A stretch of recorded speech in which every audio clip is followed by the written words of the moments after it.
This is a test of the emergency broadcast system. If this were an actual emergency, Minecraft would explode upon opening.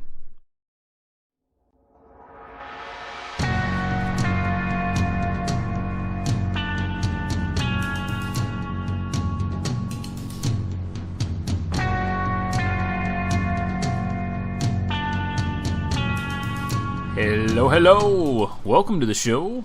SykoYoda back here with another adventure in Minecraft, and today I am working on stuff, and it's raining. In real life and in Minecraft. I have been trying to figure out exactly how to go forward with this, and I know that I want to really move on to other things just so that for both of our sakes we don't get overwhelmed or bored with one project. But quite frankly, this one has been, I don't know, kind of taking over my brain. I find myself more and more thinking about how to go forward with this thing off camera while I'm trying to go to sleep, etc. And so the best way to take care of that is to just do it, because if I don't, then guess what? It's going to continue to cause this issue that we're having. So this is where we're at. I've gotten an idea in how to place the surroundings, and I'm going to go ahead and show you over here real quick basically what's going down.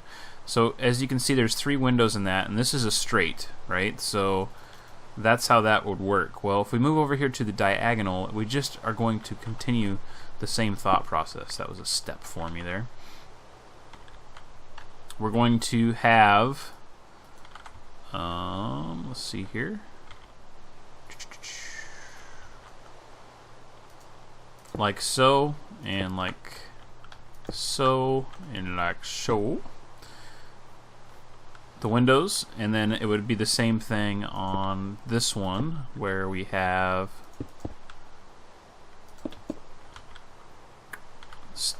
stepparoos and a center half slabby. So this is going to be the exact same layout. Let's go ahead and pop this up so you can see what's going down there, like that.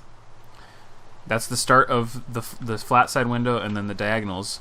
The corners will just have 1 diagonal and 2 flat side windows, but it's going to have the same exact essential layout and theme going all the way around. We're going to have 3 windows going essentially the entire length up on every joining smaller circle all the way around. And anytime we run into something that potentially comes into an issue of the window, we're just going to work around it. There is nothing in the way of this actually being in place right here. As you can see, I'm walking behind it, so you might get a little bit from the outside a view of this monstrosity in the corner, but it's not going to interfere or impede with the concept and construct of that continuing. So that being said, I think we should just immediately go into fixing the rest of this up so we can get that in place and see what it looks like. It's going to be a lot of work on my part, but I think the overall outcome is going to be worth it. And furthermore, the only way you can really get said things done is to just do them, right? So let's do that. Goodbye, rain.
I'm sitting here recording all this stuff, and I gotta say,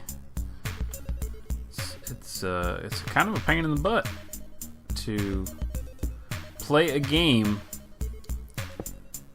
with a broken headset. I got on to record this morning and turn on the computer and all that good stuff, and first thing I do is throw on my headphones. I'm like, something just doesn't feel right, man. I can't figure out what it is, but something is driving me nuts. Man, my ear is just really starting to hurt me. Well, the connector piece for the cup on my left side ear, the headphone itself, has disconnected. It's got like a swivel unit on it, and it broke at some point. I don't know if I did it or what, but it's not working anymore. It's not working anymore. There we go. That's what I needed. That's what I needed. So I gotta order into Amazon for a new set of headphones, and the brilliance of that is because I live in Washington State, on the west side of the mountains. Pretty much anywhere around here, there's a crap ton of stuff that's available for same-day delivery for no extra charge. There's a crap ton of stuff that's available for 1 hour delivery for actually not that bad of a price. I'm not saying that I would do it per se, but I mean, really, if you're a person that wants to spend money to get stuff in a hurry, you can do it here on the Seattle side of Washington pretty easily. I've been a person that has made no bones about it. I've tried to make it as clear as possible for anybody who's been following me for a long time that I do not like the weather here, especially this time of year. That being said, we've had a lot of good summers lately, which, you know, that whole climate change thing. Apparently it affects some people in a good way at some point, and that happens to be here in the PNW. But we are now in the dark months. We have essentially a 5-month period where it is extremely dark and rainy and nasty all of the time. And I gotta wonder how the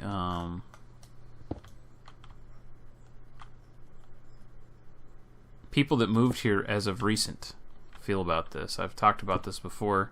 I mentioned it on my Twitter. They all say that they love the rain and stuff. Well, after all these statistics come out about how much it actually rains here in volume, everybody thinks that that means that it doesn't actually rain that often. That's not true. It rains like constantly. It's just not very much. And it's so dark here because we're so far up north that it really puts a damper on your day in a hurry, and you start getting a really sour attitude and like all that stuff. You know, eternal dark, not a good thing. Not a vampire. Doesn't work.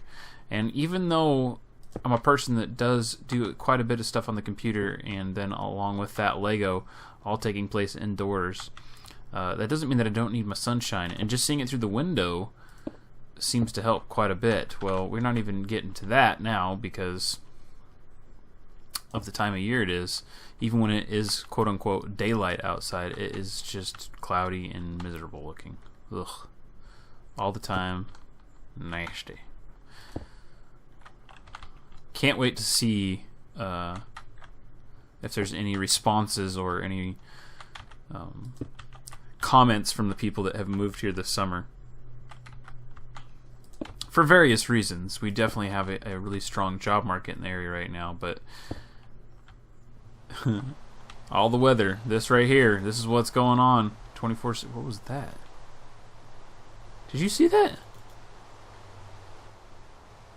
The heck was that? Huh. Well, got all the archways done. I believe they're all done correctly. I will have to go around and visually check every single one of them just to verify and make sure. Holy cow, that was a drop and a half. But I got the basic understanding and purpose of what I wanted to get done there. So I want to go to this one right here. And if you take a look, I basically got a circle figured out for that. These were all based off of a circle, if you remember, and then we just tied them into each other. So that remains to be true. Essentially what I need to do is come in here and figure them out for every one of these circles, because I want to do something with the center of these, and I'm hoping that that will be enough to go off of there.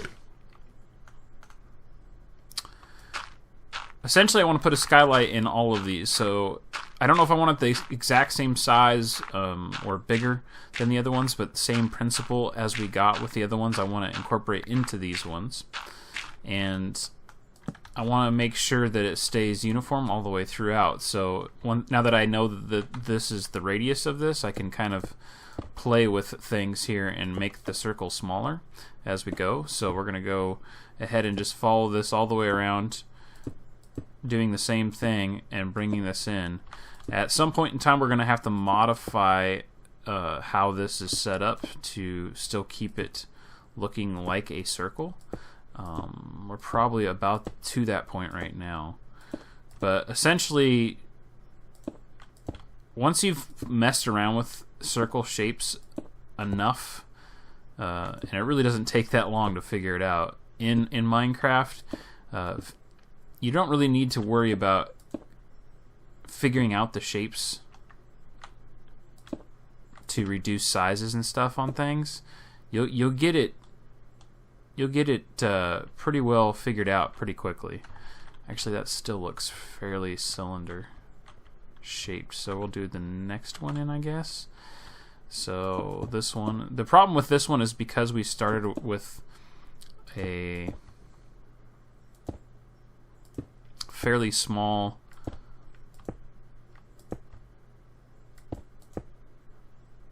side shape where you go, this one was 5, 2, and then into ones.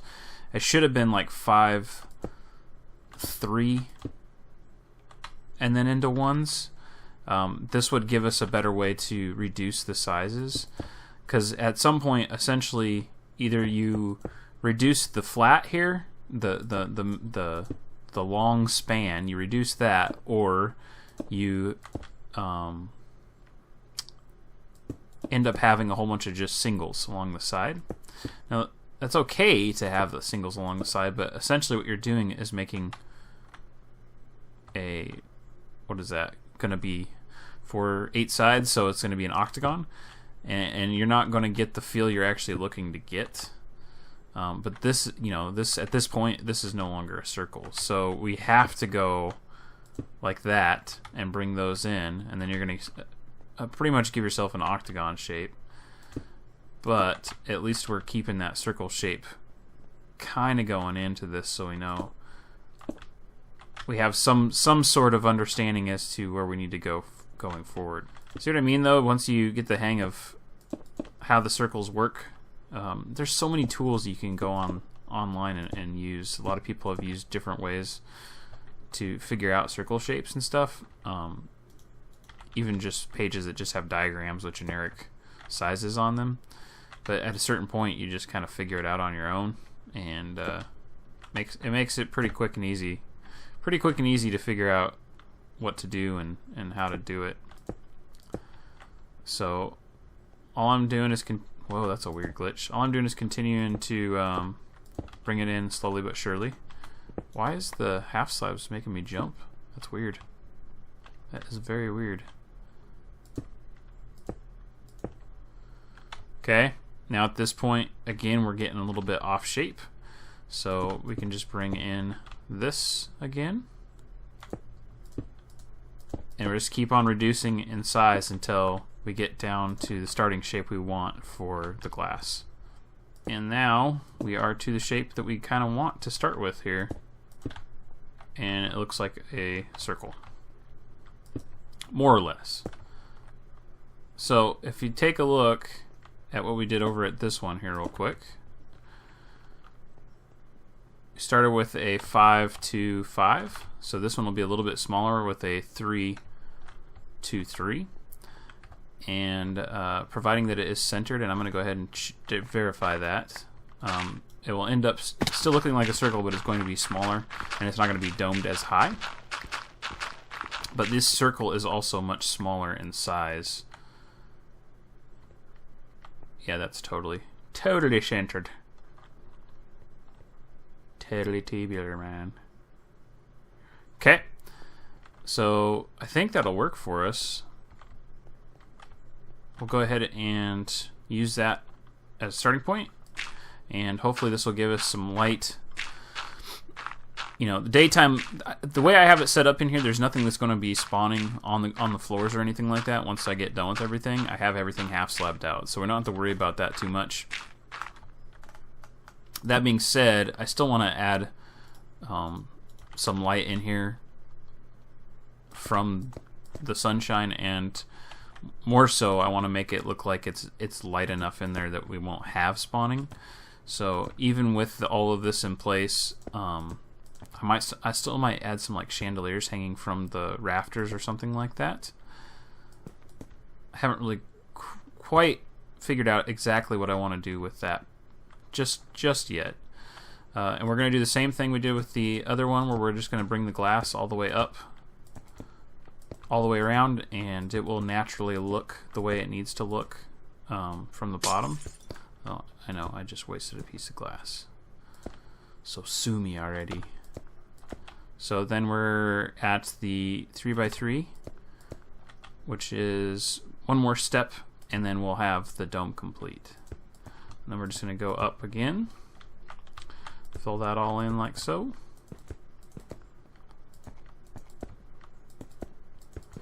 Now, if I remember correctly, in order to be the same height as the one over there, we need to go one further up. I think I want to maintain that, and that will be more relevant as to why here as we go forward. But I want to keep the shapes on the side that we're going to see correct. And then we'll fill it all back in with another layer of glass, like so.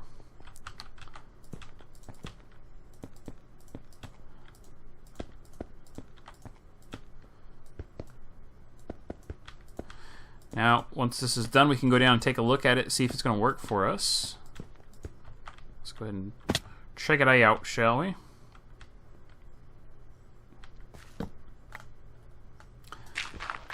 Go ahead and place this bad boy in, because I don't need it here in this particular section anymore.